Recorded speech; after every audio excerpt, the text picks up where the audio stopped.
그럼 우리 민수는 실험용이었다는 얘기네요. 실험용이라기보다는 학습의 기회였다고 보시면 돼요. 학습의 기회라고요? 우리 아들이 당신들 딸의 학습 재료였다는 거예요? 너무 부정적으로 생각하지 마세요. 이상해. 왜 이렇게 가슴이 두근거리지? 김철수는 아침 일찍 철물점 셔터를 올리면서 혼잣말을 중얼거렸어요.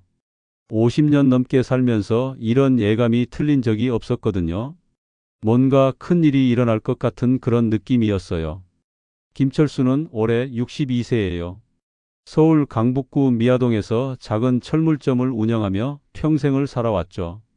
1978년 25살 때 이 가게를 물려받았으니까 벌써 37년째예요. 당시만 해도 이 동네는 달동네였는데 이제는 재개발로 아파트 단지가 들어서고 있었어요. 가게 한쪽 벽에는 아직도 1980년대 달력이 붙어 있어요. 미스코리아가 나온 그 오래된 달력 말이에요. 철수는 왠지 그 달력을 떼지 못하겠더라고요. 젊은 시절의 추억이 고스란히 담겨 있거든요. 그때는 정말 힘들었지만 희망이 있었는데. 철수가 달력을 바라보며 중얼거렸어요.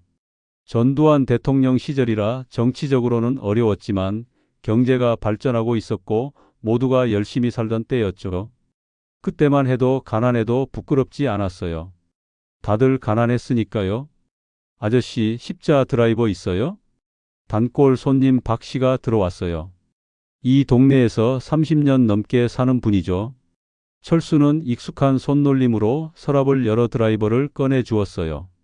작은 것 말고 큰 걸로 주세요. 아, 큰 걸로요. 잠깐만요. 철수는 손때 묻은 나무 서랍장을 뒤져서 큰 십자 드라이버를 찾아냈어요. 37년 동안 이 가게를 지키면서 어디에 뭐가 있는지 훤히 꿰고 있었거든요.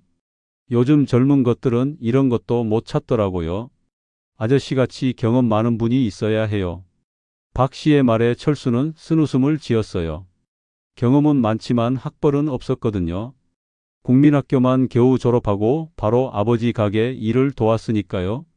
요즘 세상에는 어울리지 않는 사람이라고 생각할 때가 많았어요. 그런데 아저씨, 민수 결혼한다면서요? 축하해요. 박 씨가 덧붙여 말했어요. 벌써 동네에 소문이 난 모양이었어요. 아직 확정된 건 아니에요. 상견례부터 해봐야죠. 철수가 조심스럽게 말했어요. 사실 마음 한구석이 불안했거든요. 철수의 아내 순이는 올해 59살이에요. 결혼한 지 35년이 넘었지만 여전히 철수를 다정하게 챙기는 아내죠. 순이는 젊은 시절 명동의 방직 공장에서 일했어요. 1970년대 말 그때 여공들은 모두 나라 경제를 떠받치는 산업 역사들이었어요. 결혼하고 나서는 집안일과 가게 일을 함께 도맡아 했어요. 동네 아줌마들 사이에서는 철물점 사모님으로 통하며 인심 좋기로 소문났죠. 어려운 이웃이 있으면 외상도 해주고 가끔은 공짜로 물건을 주기도 했어요. 여보, 오늘 민수가 또 전화했어요. 순이가 점심을 준비하면서 말했어요. 목소리에 기대와 걱정이 섞여 있었죠. 뭐라고 하던. 철수가 라디오 볼륨을 줄이며 물었어요. 점심시간마다 듣는 여성시대 프로그램이었는데 오늘따라 집중이 안 됐어요. 상견례 날짜를 이번 주 일요일로 정했대요. 강남에 있는 한정식 집에서요. 강남이라. 철수는 젓가락질을 멈췄어요. 민수는 철수와 순이의 외아들이에요. 32살이 된 늦둥이 아들이죠. 순이가 30살에 낳은 아이라서 그런지 더욱 애지중지했어요. 민수는 어릴 때부터 공부를 잘했어요. 동네에서 소문난 수재였죠. 서울대학교는 못 갔지만 그래도 지방의 괜찮은 대학을 나와서 지금은 중견기업에 다니고 있어요. 철수와 순이에게는 자랑스러운 아들이었어요. 그런데 아가씨는 어떤 분이라고 했지? 철수가 다시 물었어요. 사실 며칠 전에도 들었지만 자꾸 확인하고 싶었거든요. 수진이라고 하는데 아버지가 강남에서 내과 병원을 하신다고 했어요. 어머니는 전업주부시고요. 순이의 말에 철수는 숨이 막혔어요. 의사라니 자신과는 하늘과 땅 차이구나 싶었거든요. 평생 손에 기름때를 묻히고 살아온 자신이 의사와 마주 앉아 이야기할 수 있을까 걱정됐어요.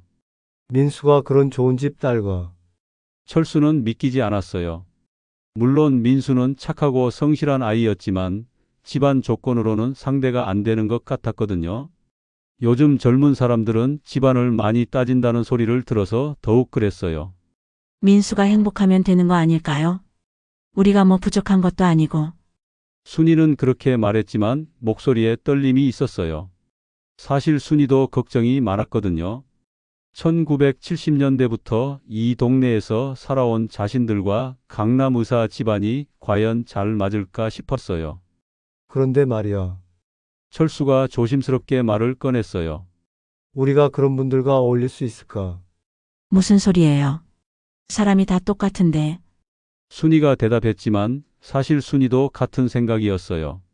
텔레비전에서 보는 강남 사람들은 뭔가 다른 세계의 사람들 같았거든요. 그날 저녁 민수가 집에 찾아왔어요. 오랜만에 보는 아들의 얼굴이 유난히 밝아 보였죠. 연애하는 사람 특유의 그 환한 미소가 얼굴 가득했어요. 어린 시절 새 장난감을 받았을 때처럼 기뻐하고 있었어요. 아버지, 어머니 일요일 상견례 잘 부탁드려요. 민수가 정중하게 인사했어요. 평소보다 말투도 조심스러웠고 옷차림도 단정했어요. 그런데 민수야, 그 집안에서는 우리를 어떻게 생각할까? 철수가 솔직하게 물었어요. 아버지 괜찮으실 거예요. 수진이가 항상 좋게 말해줬거든요. 민수는 그렇게 대답했지만 표정이 조금 어두워졌어요. 사실 수진이네 부모님이 어떻게 생각할지 민수도 확신이 없었거든요. 수진이는 어떤 아이야? 순이가 관심 있게 물었어요. 정말 좋은 사람이에요. 연세대 나왔고 지금은 대기업에 다녀요. 그리고 무엇보다 마음이 예뻐요. 민수가 행복한 표정으로 말했어요. 연세대라. 철수와 순이는 서로를 바라봤어요. 역시 수준이 다른 집안이구나 싶었어요. 그런데 민수야, 혹시 그 집안에서 우리 집안에 대해서 뭐라고 하지 않았어? 순이가 조심스럽게 물었어요. 아니에요. 아직 자세한 이야기는 안 했어요. 민수가 머뭇거리며 대답했어요. 사실 수진이가 부모님께 철수가 철물점을 한다고 말했을 때 잠시 침묵이 흘렀던 게 기억났어요. 하지만 그런 이야기는 하고 싶지 않았어요. 상견례 준비를 위해 순이는 며칠 전부터 분주했어요. 오랜만에 롯데백화점에 가서 옷도 사고 동네 미용실에서 파마도 했죠. 철수도 시장 근처 양복점에서 새 정장을 맞췄어요. 여보, 이거 어때요? 순이가 새로 산 원피스를 입고 나와서 물었어요. 좋아 보여. 그런데 너무 비싸지 않았어. 괜찮아요. 이런 날에는 좀 써야죠. 하지만 순이도 속으로는 걱정이 많았어요. 백화점에서 산 옷이지만 상대방과 비교되지 않을까 싶었거든요. 철수는 새 정장을 입어봤어요. 평생 작업복만 입고 살던 사람이라 양복이 어색하기만 했어요. 목에 매는 넥타이는 더욱 불편했어요. 이걸 어떻게 매는 거야? 철수가 넥타이를 들고 당황했어요. 제가 매드릴게요. 민수가 아버지의 넥타이를 매주며 말했어요. 아버지 정말 멋있어요. 하지만 거울 속의 철수는 왠지 어색해 보였어요. 마치 다른 사람의 옷을 입고 있는 것 같았어요. 상견례 이틀 전 철수는 가게에서 혼자 앉아 생각에 잠겼어요. 과연 이 만남이 잘 될까? 상대방 부모님들이 자신들을 받아줄까? 온갖 걱정이 밀려왔어요. 철수 씨, 무슨 걱정 있어요? 단골 손님이 들어와서 물었어요. 아, 별거 아니에요. 철수가 대충 대답했지만 표정이 어두웠어요. 혹시 민수 결혼 때문에? 들었어요. 의사 집안이라면서요? 네, 걱정하지 마세요. 철수 씨 같은 분이면 어디 가서도 떳떳해요. 하지만 철수는 여전히 불안했어요. 그런데 이상하게도 가슴 한구석이 계속 두근거렸어요. 마치 큰 일이 일어날 것 같은 예감이 들었거든요. 상견례 전날 밤 철수와 순이는 잠을 이루지 못했어요. 서로 뒤척이는 소리를 들으며 새벽까지 깨어 있었어요. 여보, 잠 와요? 순이가 조용히 물었어요. 안 와. 당신은? 저도 안 와요. 내일이 걱정돼서. 두 사람은 서로 손을 잡고 누워 있었어요. 결혼한 지 35년 만에 이렇게 떨려본 적은 없었어요. 잘 될까요? 순이가 불안하게 물었어요. 잘 될 거야. 우리 민수가 좋아하는 사람인데. 철수가 순이를 위로했지만 사실 철수도 확신이 없었어요. 그렇게 운명의 하루가 밝았어요. 철수는 아침 일찍 일어나서 창밖을 바라봤어요. 날씨는 맑았지만 가슴속은 여전히 무거웠어요. 과연 오늘 어떤 일이 벌어질까요? 이상해. 왜 자꾸 손이 떨리지? 순이가 화장을 하면서 중얼거렸어요. 립스틱을 바르려는데 손이 계속 떨려서 제대로 되지 않았거든요. 상견례 당일 아침 철순의 집은 새벽부터 분주했어요. 평소보다 2시간이나 일찍 일어난 철수는 세수를 하면서도 가슴이 두근거렸어요. 마치 중요한 시험을 앞둔 학생 같은 기분이었죠. 여보, 면도 좀 깨끗하게 해요. 순이가 철수를 보며 말했어요. 어제 했는데 또 해야 해. 오늘은 특별한 날이잖아요. 철수는 거울 앞에 서서 다시 면도를 했어요. 평생 이렇게 신경 써본 적이 없었는데 오늘만큼은 완벽하게 하고 싶었어요. 순이는 며칠 전에 사온 화장품으로 정성스럽게 화장을 했어요. 평소에는 색조 화장을 거의 안 했는데 오늘은 특별히 신경을 썼죠. 백화점 화장품 코너에서 직원이 추천해 준 대로 하나씩 발라봤어요. 이게 맞나? 순이가 거울을 보며 의심스러워 했어요. 평소보다 진하게 화장한 자신의 모습이 어색했거든요. 철수는 새로 맞춘 정장을 꺼냈어요. 아직 방습제 냄새가 나는 새 옷이었죠. 셔츠도 새 것이고 양말도 새 것이었어요. 모든 게 어색했지만 오늘만큼은 최선을 다하고 싶었어요. 넥타이 매는 법 연습했는데 또 까먹었네. 철수가 넥타이를 들고 고민했어요. 어제 민수가 가르쳐 줬는데 긴장해서인지 기억이 나지 않았어요. 제가 해드릴게요. 순이가 다가와서 넥타이를 매주었어요. 순이도 정확히 아는 건 아니었지만 철수보다는 손재주가 있었거든요. 이렇게 하는 거 맞나? 모르겠어요. 그래도 그럴듯해 보이네요. 두 사람은 서로를 바라보며 쓴웃음을 지었어요. 평생 이런 격식을 차려본 적이 없어서 모든 게 어색했어요. 아침을 먹으려고 했지만 목에 음식이 넘어가지 않았어요. 순이가 간단하게 미역국과 밑반찬을 준비했지만 둘 다 몇 숟가락 뜨다가 그만두었어요. 속이 울렁거려요. 철수가 말했어요. 저도요. 긴장해서 그런가 봐요. 순이도 마찬가지였어요. 이런 긴장은 처음이었거든요. 11시가 되자 민수가 도착했어요. 현대 소나타를 운전해서 왔는데 평소보다 더 깨끗하게 세차를 해온 것 같았어요. 아버지, 어머니 준비 다 되셨어요? 민수도 새 정장을 입고 왔어요.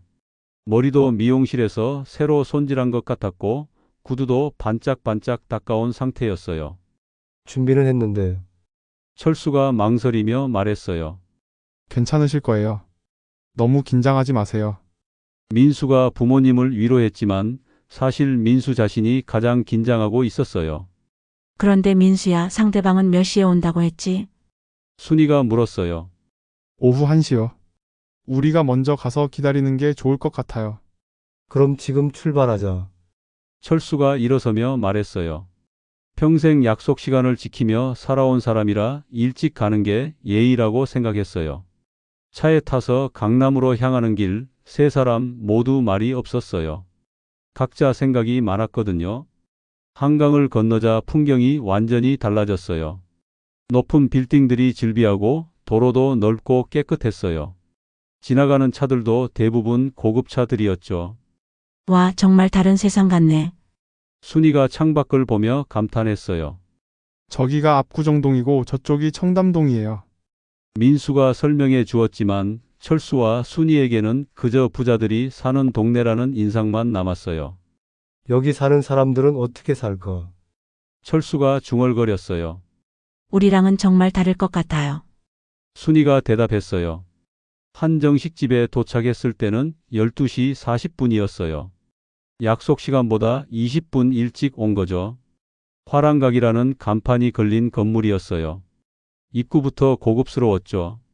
주차장에는 벤츠, BMW 같은 외제차들이 즐비했어요. 여기가 맞나? 철수가 의심스러워했어요. 자신들이 올 만한 곳이 아닌 것 같았거든요. 네, 여기가 맞아요. 민수가 확인해 주었어요.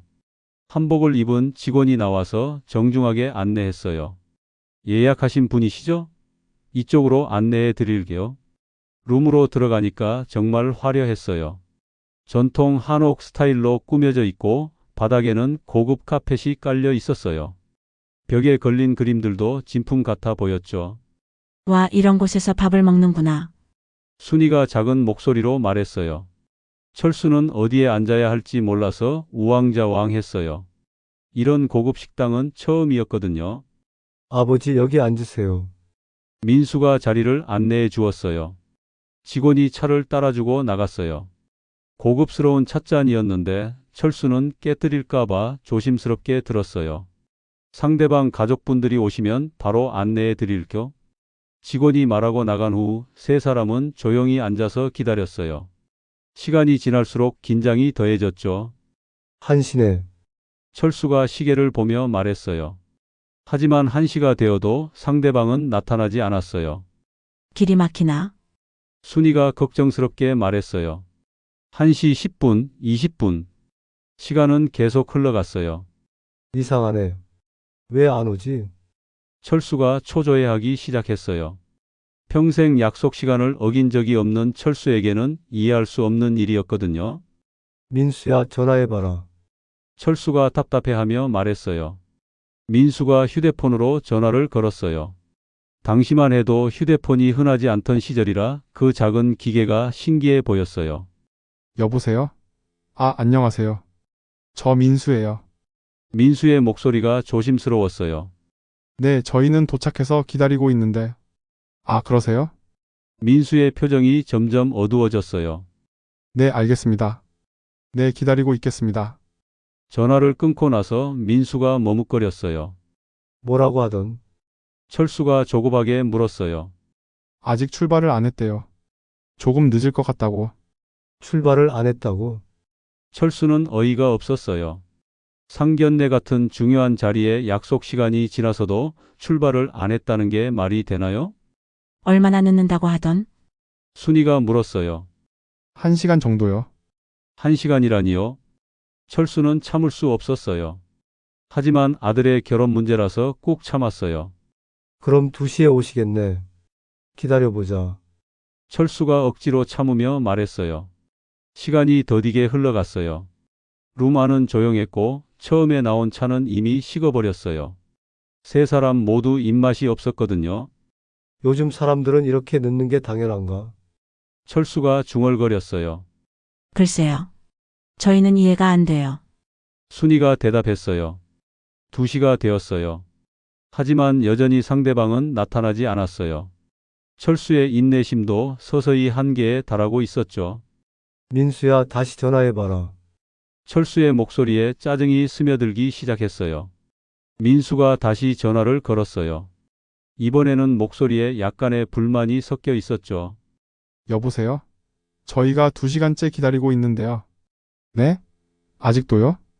민수의 얼굴이 새하얗게 변했어요. 전화 너머로 들려오는 목소리가 전혀 미안해하지 않는 것 같았어요. 네, 알겠습니다. 조금 더 기다리겠습니다. 전화를 끊고 나서 민수가 한숨을 쉬었어요. 뭐라고 하는 거야? 철수가 목소리를 높였어요. 지금 막 출발한다고. 1시간 정도 더 걸릴 것 같다고 하네요. 철수는 정말 어이가 없었어요. 처음에는 1시간 늦는다고 하더니 이제 또 1시간을 더 늦는다는 거잖아요. 이런 사람들이 어떻게 의사를 한다는 거야? 철수가 참을 수 없다는 듯이 말했어요.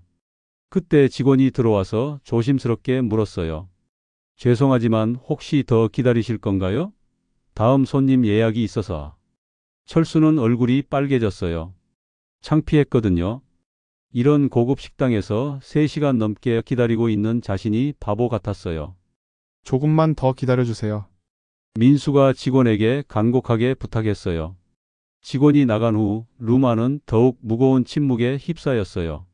철수는 화가 치밀어 올랐지만 아들을 위해서 참고 있었어요. 2시 40분이 되어서야 복도에서 웃음소리가 들렸어요. 그리고 문이 열리면서 4명이 들어왔어요. 그 순간 철수의 인생이 완전히 바뀌기 시작했어요. 문이 열리면서 들어온 4명의 모습에 철수는 숨을 멈췄어요. 마치 다른 세계에서 온 사람들 같았거든요. 맨 앞에 선 남자는 키가 크고 품격 있어 보였어요.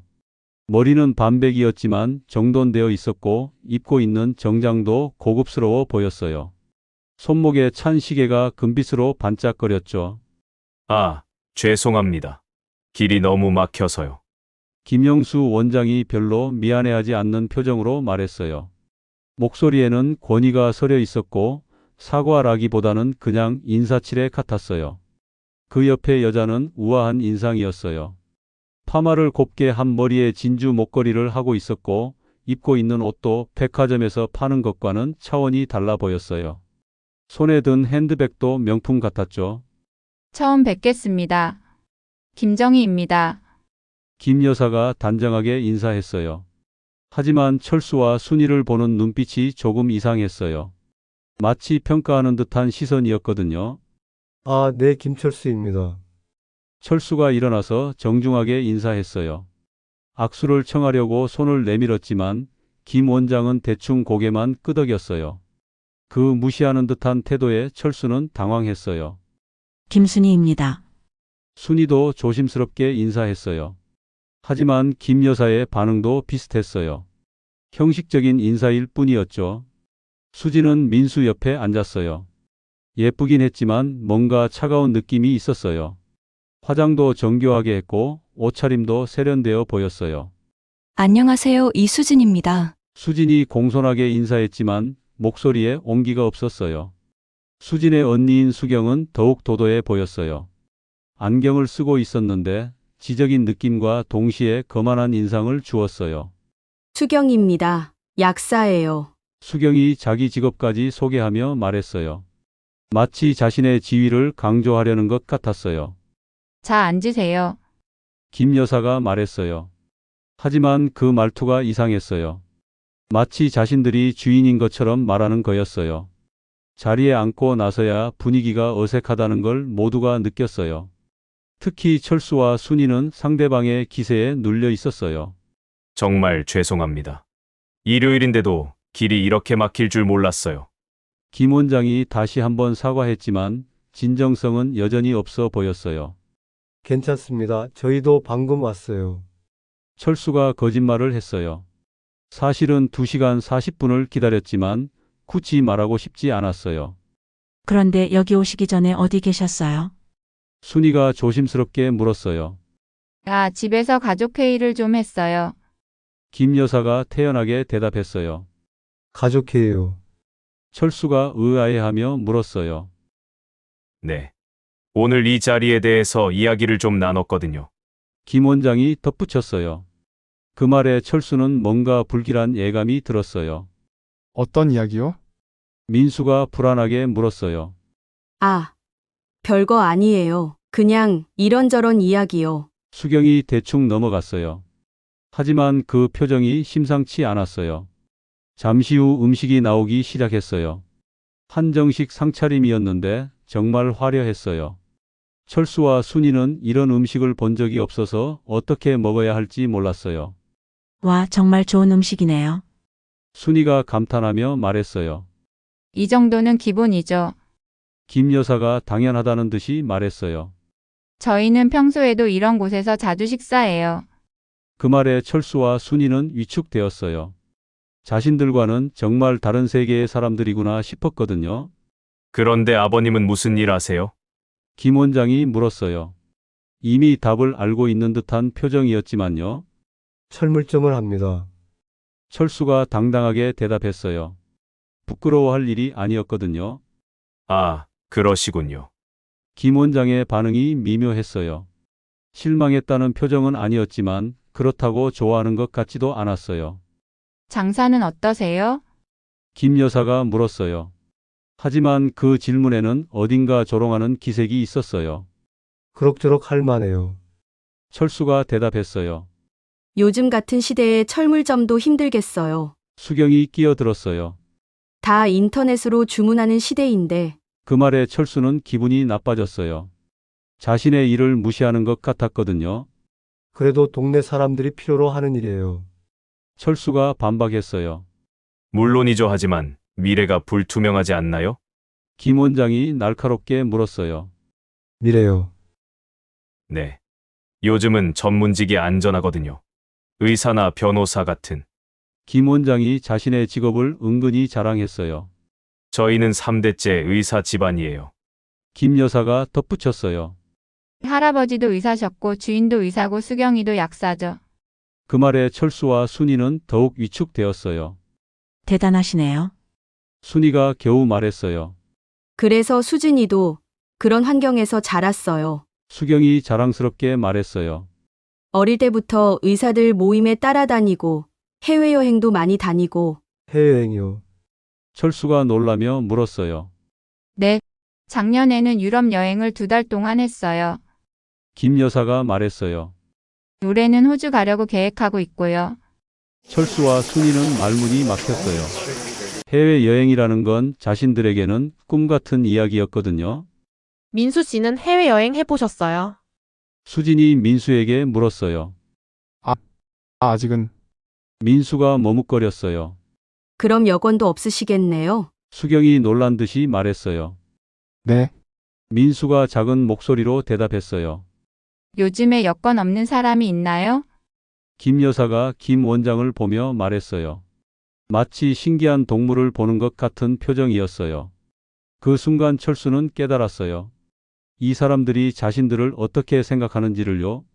마치 구경거리처럼 보고 있다는 걸요. 그런데 민수 씨는 어느 대학 나오셨어요? 김 원장이 물었어요. 누리대학교요. 민수가 대답했어요. 아, 지방대학교네요. 수경이 고개를 끄덕였어요. 저희는 모두 서울 소재 대학 나왔어요. 수진이는 연세대, 저는 이화여대. 대단하시네요. 철수가 억지로 말했어요. 하지만 속으로는 화가 나고 있었어요. 그래서 수진이 친구들도 모두 그런 대학 나온 아이들이에요. 김 여사가 말했어요. 의사 딸, 변호사 딸, 대기업 임원 딸들. 그 말에 민수는 점점 작아지는 기분이었어요. 민수 씨 친구들은 어떤 분들이에요? 김 원장이 물었어요. 회사 동료들이랑 대학 동창들이요. 그럼 다 비슷한 수준이겠네요. 김 여사가 무심코 말했어요. 수준이요. 철수가 날카롭게 반응했어요. 야, 그런 뜻이 아니라. 김 여사가 당황하며 말했어요. 하지만 이미 늦었어요. 철수는 이 사람들의 본심을 눈치챘거든요. 분위기가 점점 차가워지고 있었어요. 그리고 진짜 갈등은 이제 시작이었어요. 수준이요. 철수의 날카로운 반응에 룸 안의 분위기가 순간 얼어붙었어요. 김 여사는 자신이 실수했다는 걸 깨달았지만 이미 말이 나간 후였어요. 야, 그런 뜻이 아니라. 환경이 비슷하다는 뜻이었어요. 김 여사가 어색하게 웃으며 수습하려고 했어요. 환경이 비슷하다고요. 철수가 되물었어요. 목소리에 경계심이 스며들어 있었어요. 네, 뭐 직업이나 그런 면에서요. 김 원장이 아내를 대신해서 대답했어요. 하지만 그 설명도 별로 나아 보이지 않았어요. 순이가 조심스럽게 끼어들었어요. 저희가 부족한 게 있나요? 부족하다기보다는 수경이 망설이며 말했어요. 좀 다른 것 같아서요. 뭐가 다른가요? 민수가 불안하게 물었어요. 지금까지 조용히 있던 민수도 참을 수 없었거든요. 응, 어떻게 설명하지? 수경이 김 원장을 바라봤어요. 도움을 요청하는 눈빛이었죠. 솔직히 말씀드릴게요. 김 원장이 드디어 본심을 드러내기 시작했어요. 저희는 수진이의 결혼 상대로 좀 더, 어떻게 말하지, 안정적인 분을 원해요. 안정적이라는 게 무슨 뜻이에요? 철수가 따져 물었어요. 경제적으로나 사회적으로나 안정적인 거죠. 김 원장이 직설적으로 말했어요. 그럼 저희는 불안정하다는 말씀이신가요? 순이가 상처받은 표정으로 물었어요. 불안정하다기보다는 김 여사가 말을 흐렸어요. 예측하기 어렵다는 거죠. 예측하기 어렵다고요. 철수가 목소리를 높였어요. 제가 37년 동안 한 자리에서 장사를 했는데 그게 예측하기 어려운 거예요. 김 원장이 당황하며 말했어요. 그런 뜻이 아니라 요즘 시대가 변화가 빠르잖아요. 변화가 빠르면 의사는 안전한가요? 철수가 반박했어요. 의료진은 좀 다르죠. 사람이 있는 한 필요한 직업이니까. 김 원장이 자신 있게 말했어요. 그럼 철물점은 사람이 없어도 되는 일이에요. 철수의 질문에 김 원장이 말문이 막혔어요. 그게 아니라 그럼 뭐예요? 철수가 계속 몰아붙였어요. 그때 수진이 입을 열었어요. 사실은 말이에요. 수진이 민수를 바라보며 말했어요. 저희 부모님이 걱정하시는 게 있어요. 무슨 걱정이요? 민수가 떨리는 목소리로 물었어요. 제가 지금까지 누린 생활을 계속 유지할 수 있을까 하는 거예요. 수진의 말에 룸 안이 조용해졌어요. 누린 생활이라는 게 뭔가요? 순이가 조심스럽게 물었어요.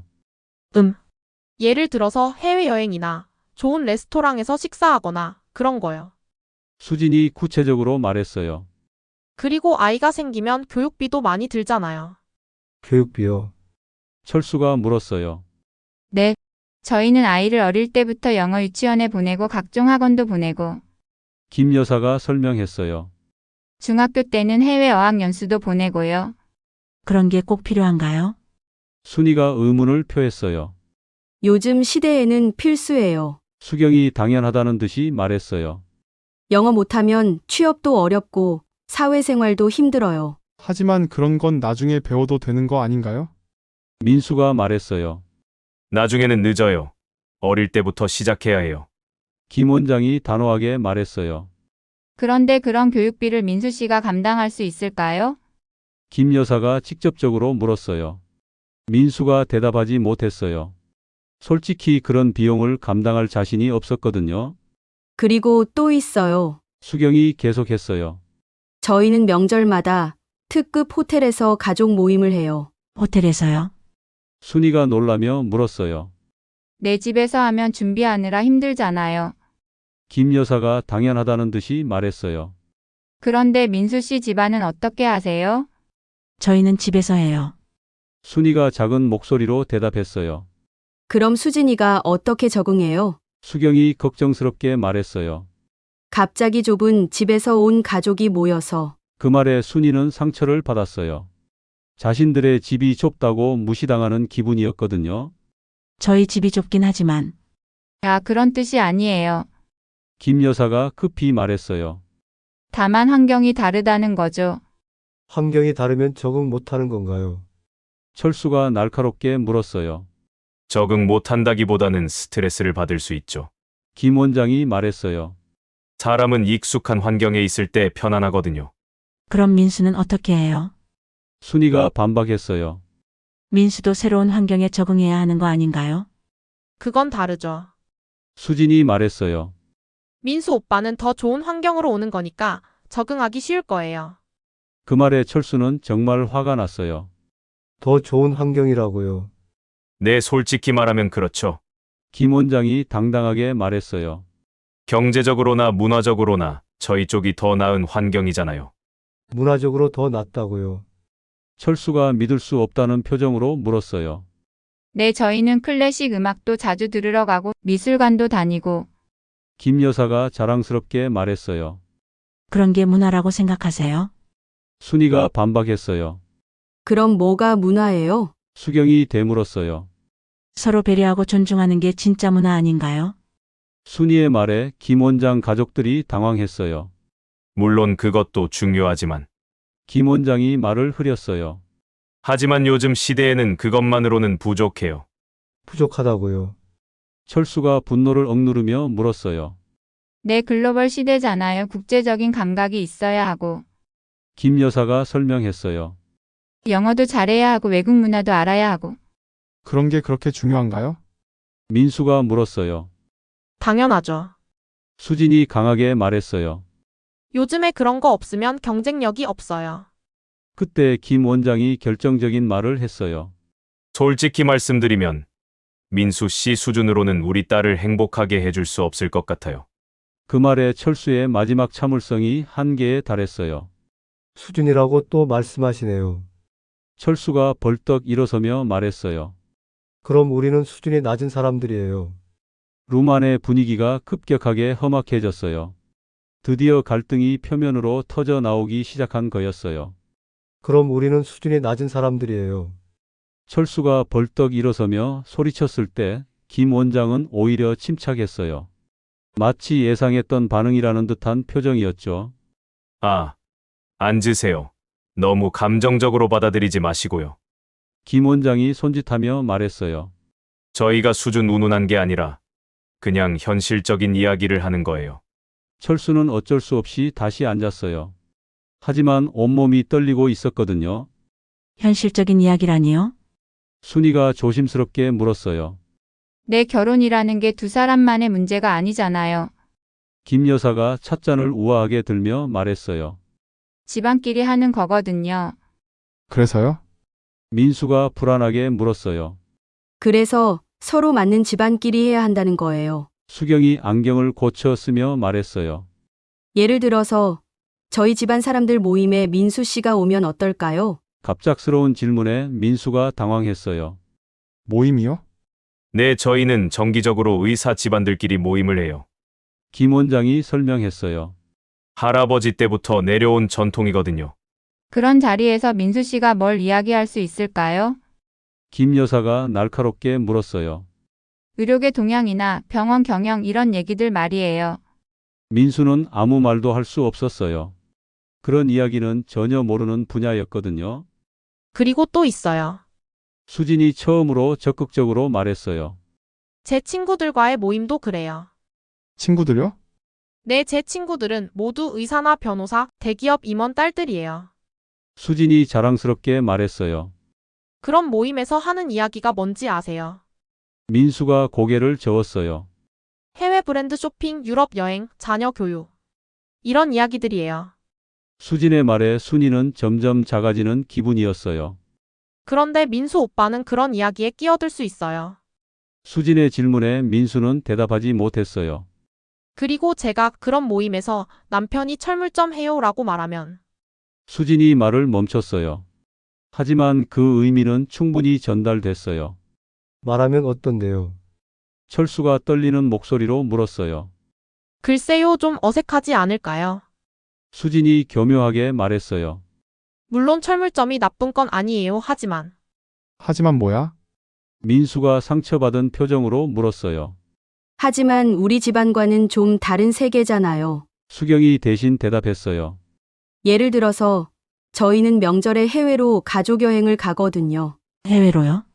순이가 놀라며 물었어요. 내 작년 추석에는 일본에 갔고 올 설날에는 태국에 갔어요. 김 여사가 당연하다는 듯이 말했어요. 그런데 민수 씨 집안은 어떻게 하세요? 저희는 집에서 차례를 지내요. 철수가 작은 목소리로 대답했어요. 집에서요? 수경이 놀란 듯이 말했어요. 그럼 수진이가 어떻게 적응해요? 갑자기 전통적인 방식으로. 그 말에 순이는 깊이 상처받았어요. 자신들의 방식이 뒤떨어진 것처럼 느껴졌거든요. 그리고 또 있어요. 김 원장이 계속했어요. 아이 교육 문제도 심각해요. 교육이요. 네. 저희는 아이를 어릴 때부터 영어 유치원에 보내고 각종 예술 학원도 보내거든요. 김 여사가 설명했어요. 피아노, 발레, 미술. 이런 것들 말이에요. 그런 게 꼭 필요한가요? 민수가 의문을 표했어요. 당연하죠. 수진이 강하게 말했어요. 요즘에 그런 거 없으면 경쟁력이 없어요. 하지만 그런 건 돈이 많이 들잖아요. 순이가 조심스럽게 말했어요. 돈이 문제가 아니에요. 김 원장이 단호하게 말했어요. 아이의 미래가 걸린 문제거든요.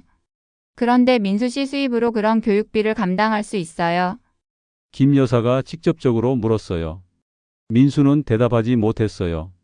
솔직히 그런 비용을 감당할 자신이 없었거든요. 그러니까 문제가 되는 거예요. 수경이 냉정하게 말했어요. 수진이가 포기해야 할 게 너무 많아져요.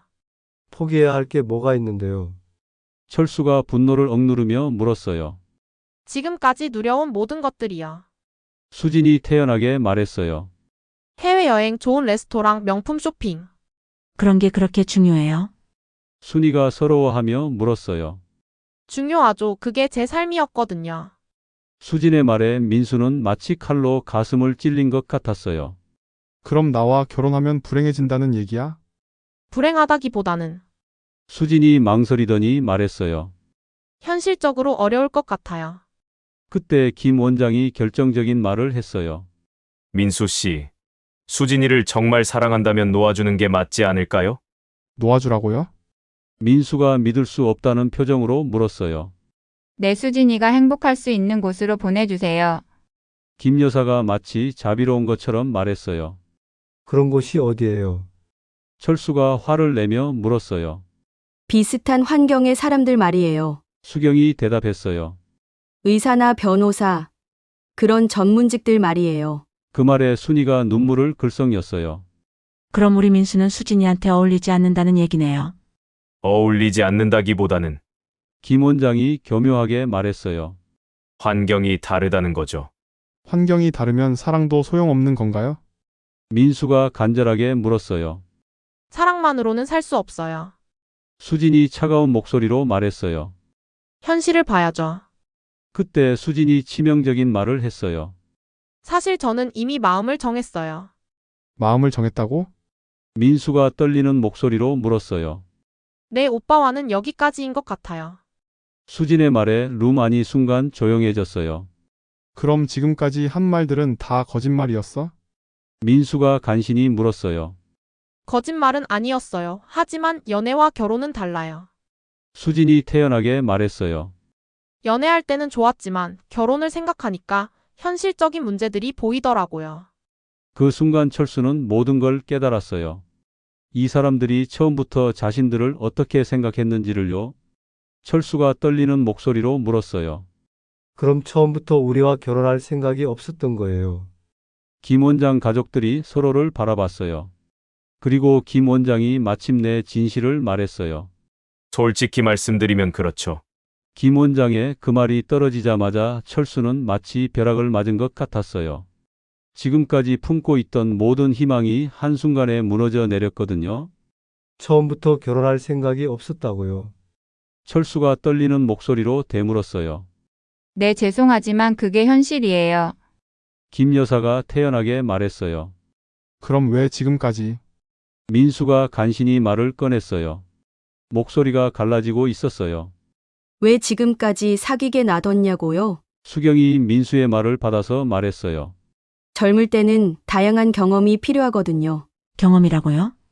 순이가 믿을 수 없다는 표정으로 물었어요. 네. 수진이도 여러 타입의 남자들과 만나봐야 자신에게 맞는 사람을 찾을 수 있잖아요. 김 원장이 마치 당연한 것처럼 말했어요. 철수는 그 순간 깨달았어요. 자신들이 그저 실험 대상이었다는 걸요. 그럼 우리 민수는 실험용이었다는 얘기네요. 철수가 분노를 억누르며 물었어요. 실험용이라기보다는 김 여사가 말을 흐렸어요. 학습의 기회였다고 보시면 돼요. 학습의 기회라고요? 순이가 서러움을 참지 못하고 말했어요. 우리 아들이 당신들 딸의 학습 재료였다는 거예요? 너무 부정적으로 생각하지 마세요. 수진이 차가운 목소리로 말했어요. 민수 오빠도 배운 게 있을 거예요. 뭘 배웠다는 거야? 민수가 상처받은 표정으로 물었어요. 현실을 배웠죠. 수경이 냉정하게 대답했어요. 세상이 어떻게 돌아가는지, 자신의 위치가 어디인지, 그 말에 철수는 정말 화가 났어요. 하지만 동시에 깊은 절망감도 느꼈어요. 자신의 위치라고 하셨나요? 철수가 낮은 목소리로 물었어요. 네, 민수 씨도 이제 알았을 거 아니에요. 김 원장이 단호하게 말했어요. 자신이 어떤 사람들과 어울릴 수 있는지 말이에요. 철수는 그때 뭔가 중요한 걸 깨달았어요. 지금까지 자신이 얼마나 순진했는지를요. 아, 이제 알겠네요. 철수가 천천히 말했어요. 목소리에 이전과는 다른 무게감이 있었어요. 처음부터 우리를 구경하러 온 거였구나. 구경이라기보다는 김 여사가 변명하려고 했지만 철수가 손을 들어 막았어요. 아니에요. 이제 정말 알겠어요. 철수가 김 원장 가족을 하나씩 바라보며 말했어요. 당신들에게 우리는 그냥 구경거리였어요. 그런 게 아니라 김 원장이 항변하려고 했지만 철수는 계속했어요. 아니에요. 맞아요. 우리는 동물원의 원숭이였던 거예요. 철수의 말에 김 원장 가족들이 당황했어요. 너무 과격하게 표현하시는 것 같은데. 수경이 말했지만 철수는 멈추지 않았어요. 과격한 게 아니라 사실이에요. 철수가 일어서며 말했어요. 당신들은 우리를 사람으로 본 게 아니었어요. 무슨 소리예요? 김 여사가 발끈했어요. 사람으로 봤으면 이렇게 대할 수 없어요. 철수가 단호하게 말했어요. 3시간이나 늦게 와서 사과도 제대로 안 하고 우리를 무시하고 우리 아들을 가지고 놀고. 철수의 목소리가 점점 높아졌어요. 이게 사람이 사람한테 할 짓이에요. 그때 철수가 중요한 깨달음을 말했어요. 하지만 저는 오늘 정말 중요한 걸 배웠어요. 뭘 배웠다는 거예요? 김 원장이 불편해하며 물었어요. 진짜 무서운 게 뭔지 알았어요. 철수가 서늘하게 말했어요. 가난한 게 무서운 게 아니라 사람다운 마음을 잃어버리는 게 무서운 거더라고요. 김 원장의 얼굴이 굳어졌어요. 당신들 보세요. 철수가 김 원장 가족을 하나씩 가리키며 말했어요. 의사라고 고학력이라고 돈 많다고 해서 사람을 이렇게 대해도 되는 거예요. 우리가 언제? 김 여사가 항변하려고 했지만 철수는 계속했어요. 지금까지 하신 모든 행동이 다 그래요. 철수가 하나씩 따지기 시작했어요. 약속 시간 안 지키고 진심으로 사과하지 않고 우리를 깔보고 철수의 목소리에 분노와 실망이 섞여 있었어요. 그리고 무엇보다 우리 아들의 진심을 가지고 논 거예요. 민수가 고개를 숙였어요. 아버지의 말을 들으니 자신이 얼마나 바보였는지 깨달았거든요. 저는 지금까지 당신들을 부러워했어요. 철수가 솔직하게 말했어요. 의사니까 돈 많으니까 학벌 좋으니까. 순이가 놀란 표정으로 철수를 바라봤어요. 하지만 오늘 보니까 전혀 부러울 게 없더라고요. 왜요? 수진이 당황해서 물었어요. 왜냐하면 당신들은 사람이 아니거든요. 철수의 말에 룸안이 순간 조용해졌어요. 사람이 아니라고요? 김 원장이 화를 내며 물었어요. 내 사람이 아니에요. 철수가 단호하게 말했어요. 사람이라면 다른 사람의 마음을 아픈 줄 알아야 하는데 당신들은 그런 게 없어요. 철수가 김 원장을 똑바로 쳐다보며 말했어요. 의사라면서 사람의 마음을 치료할 줄은 모르는군요. 치료는 무슨? 김 원장이 항변하려고 했지만 철수가 끊었어요. 오히려 사람의 마음을 아프게 만드는 일만 하고 있잖아요.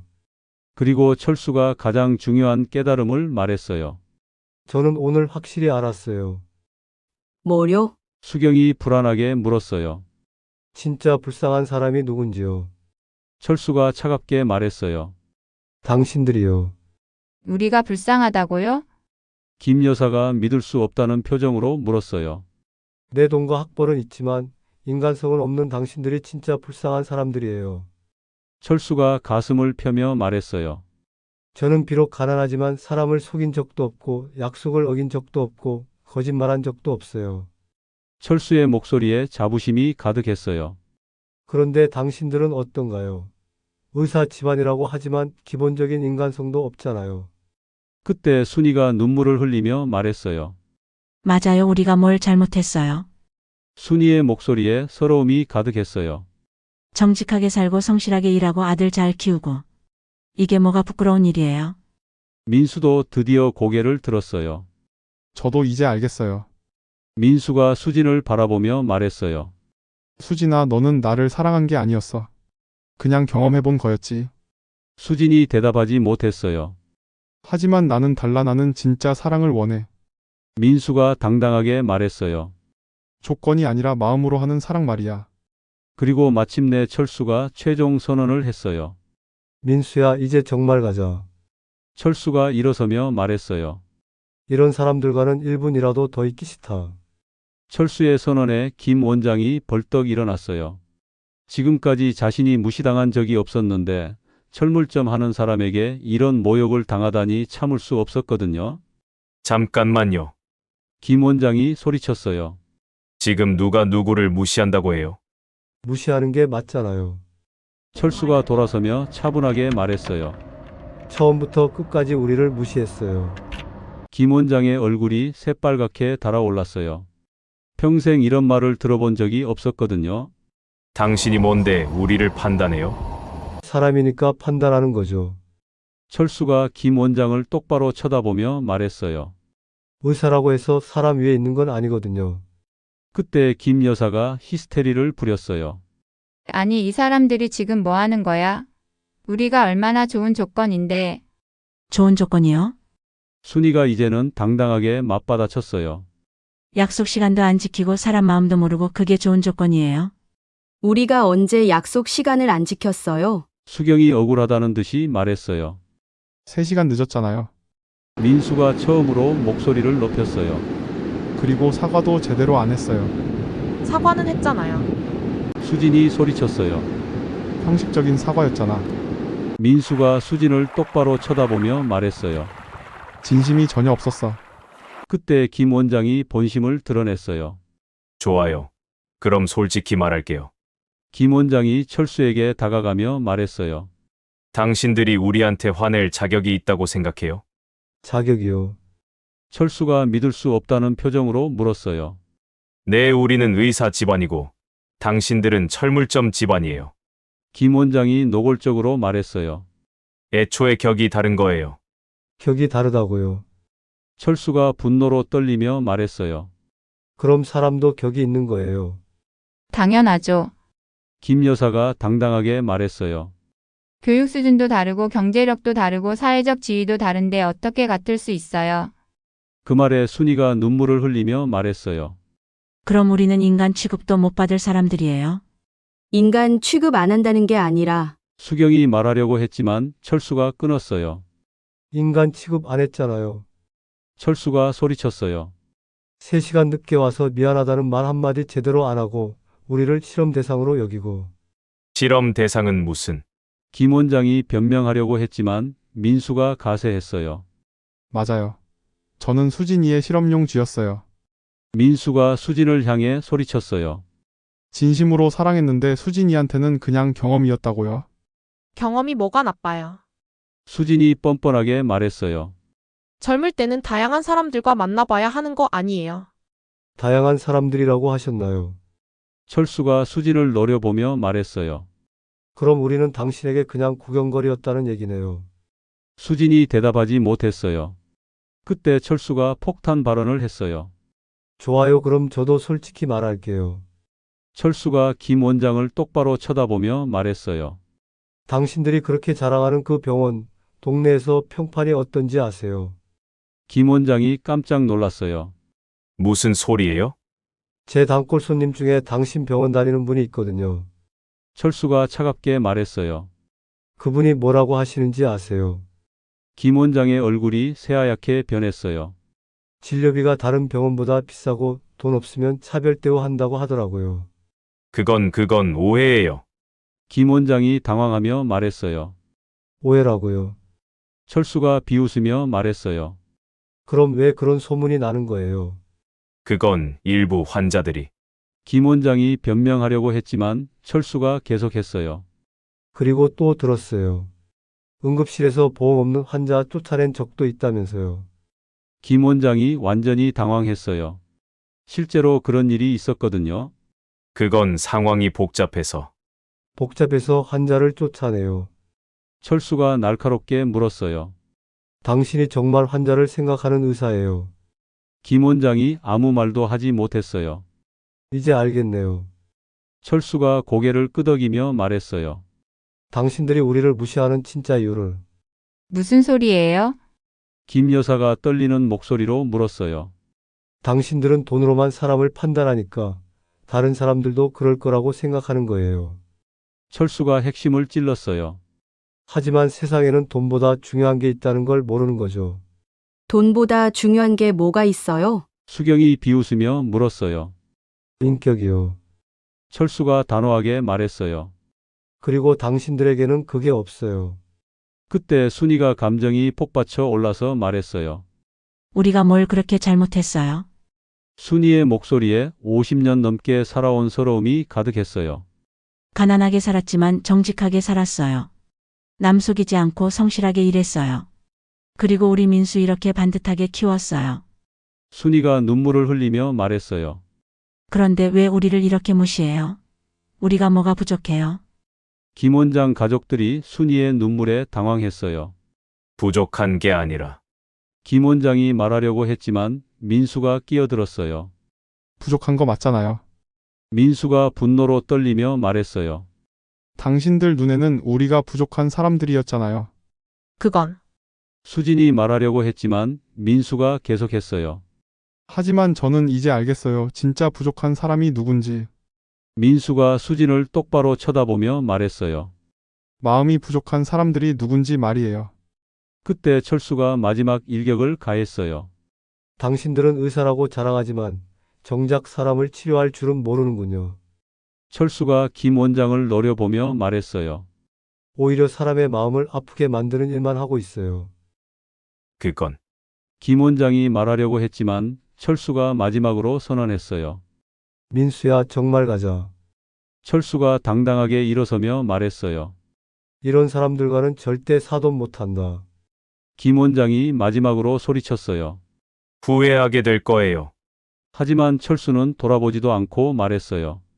후회는 당신들이 하세요. 평생. 그리고 세 사람은 당당하게 룸을 나섰어요. 뒤에서 김 원장 가족들의 당황한 목소리가 들렸지만 이미 중요하지 않았어요. 진짜 승부는 끝났거든요. 한정식집을 나온 철수, 순이, 민수는 한동안 말이 없었어요. 주차장에서 차에 탄 후에도 침묵이 계속됐죠. 하지만 이상하게도 세 사람의 표정은 후련해 보였어요. 아버지, 민수가 먼저 입을 열었어요. 정말 죄송해요. 저 때문에 이런 일이. 민수야, 철수가 민수의 말을 막았어요. 내가 잘못한 게 아니야. 오히려 고마워. 고맙다고요? 민수가 놀란 표정으로 물었어요. 그래, 덕분에 정말 중요한 걸 깨달았거든. 철수가 룸미러로 민수를 바라보며 말했어요. 내가 지금까지 살아온 게 틀리지 않았다는 걸 말이야.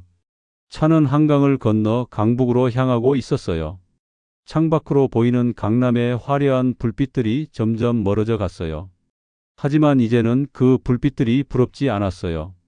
여보, 저도 오늘 많이 배웠어요. 순이가 말했어요. 뭘 배웠어? 돈이 많다고 해서 다 좋은 사람은 아니라는 걸요. 순이가 한숨을 쉬며 말했어요. 오히려 마음이 가난한 사람들이더라고요. 집에 도착했을 때는 밤 10시가 넘어 있었어요. 평소보다 3시간이나 늦은 시간이었죠. 하지만 세 사람의 마음은 이상하게 가벼웠어요. 배고프네. 순이가 부엌으로 가며 말했어요. 라면이라도 끓여 먹을까? 저도 도와드릴게요. 민수가 따라가며 말했어요. 오늘은 제가 끓여드릴게요. 거실에 혼자 남은 철수는 오늘 있었던 일들을 다시 생각해 봤어요. 처음에는 정말 화가 났었지만 지금은 오히려 감사한 마음이 들었어요. 아버지, 라면 나왔어요. 민수가 라면을 가져왔어요. 김치와 단무지도 함께요. 우와, 맛있겠다. 철수가 젓가락을 들며 말했어요. 역시 집에서 먹는 게 최고야. 세 사람은 조용히 라면을 먹었어요. 고급 한정식집에서는 한 숟가락도 못 먹었는데 집에서 먹는 라면은 정말 맛있었어요. 그런데 말이야. 철수가 라면을 먹으며 말했어요. 나 오늘 처음으로 내 인생이 자랑스러웠어. 정말요? 민수가 물었어요. 그래. 1970년대부터 지금까지 한 번도 남을 속이지 않고 정직하게 살아온 게 자랑스러웠어. 철수가 가슴을 펴며 말했어요. 그리고 너희 엄마랑 너를 이렇게 키운 것도. 순이가 눈물을 글썽였어요. 여보, 순이야, 우리 정말 잘 살았어. 비록 가난했지만 떳떳하게 살았잖아. 철수가 순이의 손을 잡으며 말했어요. 그리고 그게 진짜 중요한 거였어. 며칠이 지나자 동네에 소문이 퍼졌어요. 철수가 강남 의사 집안과 상견례에서 당당하게 맞섰다는 소문이요. 철수 씨, 정말이에요? 단골 손님 박 씨가 가게에 와서 물었어요. 의사 집안 사람들한테 그렇게 말했다고요? 에이, 뭔 소리예요. 철수가 쑥스러워하며 말했어요. 그냥 할 말은 해야죠. 대단하네요. 저 같으면 못했을 텐데. 박 씨가 감탄하며 말했어요. 요즘 같은 세상에 그렇게 당당할 수 있는 사람이 몇이나 되겠어요? 이런 일이 계속되자 철수는 깨달았어요. 자신이 생각했던 것보다 많은 사람들이 자신과 비슷한 생각을 하고 있다는 걸요. 철수 씨 같은 분이 있어서 다행이에요. 새로 이사 온 주민이 말했어요. 요즘은 다들 돈 앞에서 굽신거리는데 철수 씨는 정말 멋있어요. 한편 민수는 서서히 상처를 치유해 나갔어요. 처음에는 수진이에 대한 배신감과 상처가 컸지만 시간이 지나면서 오히려 다행이라고 생각하게 됐어요. 아버지 정말 감사해요. 민수가 어느 날 아버지에게 말했어요. 뭐가? 저를 지켜주셔서요. 민수의 목소리에 감사함이 가득했어요. 만약 아버지가 그때 참으셨다면 저는 평생 그런 사람들에게 무시당하며 살았을 거예요. 철수가 아들의 어깨를 두드리며 말했어요. 민수야, 넌 충분히 좋은 사람이야. 다만 자신감이 부족했을 뿐이야. 그러던 어느 날 철수에게 의외의 소식이 들려왔어요. 철수 씨 들었어요? 단골 손님이 와서 말했어요. 김영순외과에서 의료사고가 있었나 봐요. 그래서 문 닫는다고 하더라고요. 철수는 복잡한 기분이었어요. 기분이 좋으면서도 한편으로는 안타까웠어요. 그리고 또 들은 얘기가 단골 손님이 목소리를 낮추며 말했어요. 그 집 딸이 의대생한테도 차였다고 하더라고요. 정말요? 네. 너무 계산적이라고 해서요. 철수는 씁쓸하게 웃었어요. 그런 식으로 살면 결국 혼자가 되는 법이구나 싶었거든요. 석 달 후 민수에게 새로운 만남이 있었어요. 회사 후배가 소개해준 초등학교 교사 은영이었어요. 민수 오빠, 부모님을 꼭 뵙고 싶어요. 은영이가 말했어요. 오빠 이야기 들어보니까 정말 훌륭하신 분들 같아요. 철수와 순이가 은영이를 처음 만났을 때 은영이는 정중하게 인사했어요. 안녕하세요. 저는 김은영입니다. 어서 와요. 순이가 반갑게 맞았어요. 은영이는 철수의 철물점도 구경했어요. 와, 정말 신기해요. 이런 걸 다 어떻게 기억하세요? 은영이가 진심으로 감탄하며 물었어요. 37년 하다 보니까 익숙해진 거지. 철수가 쑥스러워하며 말했어요. 정말 존경스러워요. 한 가지 일을 이렇게 오래 하신다는 게 쉬운 일이 아닌데. 은영이의 진심 어린 말에 철수는 깊이 감동했어요. 은영 씨, 우리 민수 잘 부탁해요. 순이가 은영이의 손을 잡으며 말했어요. 네, 제가 더 잘 부탁드려요. 정말 좋은 분을 만났어요. 은영이가 밝게 웃으며 말했어요. 그날 밤 가족 3명이 모여 앉아 이야기했어요. 은영이는 어때? 철수가 민수에게 물었어요. 정말 좋아요. 있는 그대로의 저를 좋아해줘요. 민수가 행복한 표정으로 말했어요. 그리고 무엇보다 아버지, 어머니를 존경한다고 했어요. 순이가 눈물을 글썽였어요. 그런 좋은 아이를 만났구나. 반년 후 민수와 은영이의 결혼식이 있었어요. 소박하지만 따뜻한 결혼식이었어요. 동네 사람들이 모두 축하해줬고 은영이의 가족들도 철수와 순이를 진심으로 환영해줬어요. 이런 게 진짜 가족이구나. 철수가 결혼식을 보며 생각했어요. 철수는 지금도 매일 아침 8시에 가게 문을 열어요. 그리고 저녁 8시에 닫아요. 변한 건 거의 없어요. 하지만 하나 확실히 달라진 게 있다면 이제는 정말 당당하다는 거예요. 누구 앞에서도 부끄럽지 않은 진짜 당당함을 가지게 된 거예요. 사람이 살다 보면 늦을 수도 있죠? 그 말은 이제 철수에게 완전히 다른 의미가 되었어요. 인생에서 정말 중요한 것을 깨닫는 게 늦어도 괜찮다는 뜻으로요. 철수는 확신해요. 자신이 살아온 길이 틀리지 않았다는 걸요. 돈보다 중요한 게 있고 학벌보다 소중한 게 있다는 걸요. 그것은 바로 사람다운 마음이에요. 그리고 그 마음을 잃지 않고 살아온 자신이 정말 자랑스러워요. 가끔 철수는 그날을 떠올려 봐요. 그리고 생각해요. 정말 잘했다고요. 만약 그때 참았다면 평생 후회했을 거라고요. 진짜 승리는 돈이나 지위가 아니라 자신의 존엄성을 지키는 거였어요. 그리고 철수는 그 승리를 이뤄냈어요.